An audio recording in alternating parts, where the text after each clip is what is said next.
Hello beautiful souls. ಇವತ್ತು ನಾನು ಒಂದು ಟಾಪಿಕ್ ಅಂದರೆ ರಿಲೇಷನ್ಶಿಪ್ ಬಗ್ಗೆ ಗಣೇಶ ಏನು ಮೆಸೇಜ್ ಕೊಡ್ತಾನೆ ಅಂತ ನೋಡೋಣ. ಅದರಿಂದ ಗಣೇಶ ಆರಕಲ್ ಡೆಕ್ಕಿಂದ ಕಾರ್ಡ್ಸ್ ಪುಲ್ ಮಾಡೋಣ, ಗಣೇಶನ ಮೆಸೇಜ್ ಏನಿರತ್ತೆ ಅಂತ. ಓಕೆ, ಸೊ ಇಲ್ಲಿ ಗಣೇಶ ಏನು ಮೆಸೇಜ್ ಕೊಡ್ತಿದ್ದಾರೆ ಅಂದರೆ ಆಕ್ಸೆಪ್ಟೆನ್ಸ್.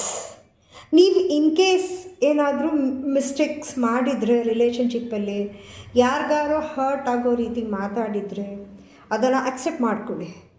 ನೀವು ಹೋಗಿ ಅವರನ್ನು ಸಾರಿ ಕೇಳೋದ್ರಲ್ಲಿ ತಪ್ಪೇನೂ ಇಲ್ಲ ಅಲ್ವಾ. ಆವಾಗ ಒಂದು ಸಂಬಂಧ ಉಳಿಯತ್ತೆ ಅನ್ನೋದಾದರೆ ನಾವು ಆ ಥರ ಮಾಡೋದ್ರಲ್ಲಿ ತಪ್ಪೇನೂ ಇಲ್ಲ.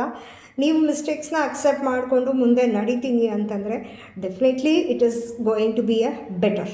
ಓಕೆ, ನೆಕ್ಸ್ಟ್ ಕಾರ್ಡ್ ಏನು ಹೇಳುತ್ತೆ? ಓಪನ್ನೆಸ್. ಓಪನ್ ಅಪ್ ಆಗಿ ಒಪ್ಕೊಳ್ಳಿ, ನನ್ನಿಂದ ಮಿಸ್ಟೇಕ್ ಆಗಿದೆ, ಸಾರಿ, ಈ ಮಿಸ್ಟೇಕ್ನ ಮತ್ತೆ ನಾನು ವಾಪಸ್ ನಡೀದೇ ಇರೋ ಹಾಗೆ ಅಥವಾ ಈ ಮಿಸ್ಟೇಕ್ ನನ್ನಿಂದ ಆಗದೆ ಇರೋ ಹಾಗೆ ನಾನು ನೋಡ್ಕೊಳ್ತೀನಿ ಅಂತ ನೀವು ಒಪ್ಕೊಳ್ಳಿ. ಆವಾಗ ಏನಾಗುತ್ತೆ, ಖಂಡಿತ ಆ ಸಂಬಂಧಗಳು ನಿಮಗೆ ಉಳಿಯೋ ಸಾಧ್ಯತೆ ಜಾಸ್ತಿ ಇರುತ್ತೆ.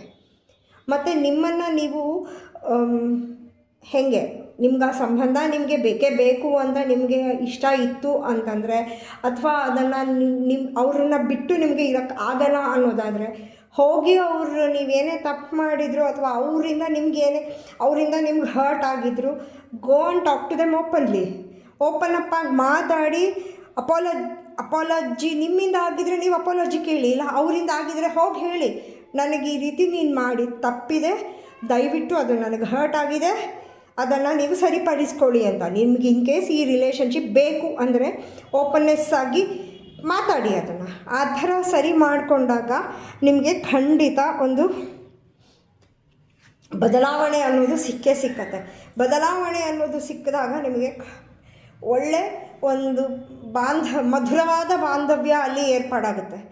ಆವಾಗ ನಿಮಗೆ ಎಲ್ಲ ಒಳ್ಳೆಯದಾಗೋಕ್ಕೆ ಶುರುವಾಗುತ್ತೆ.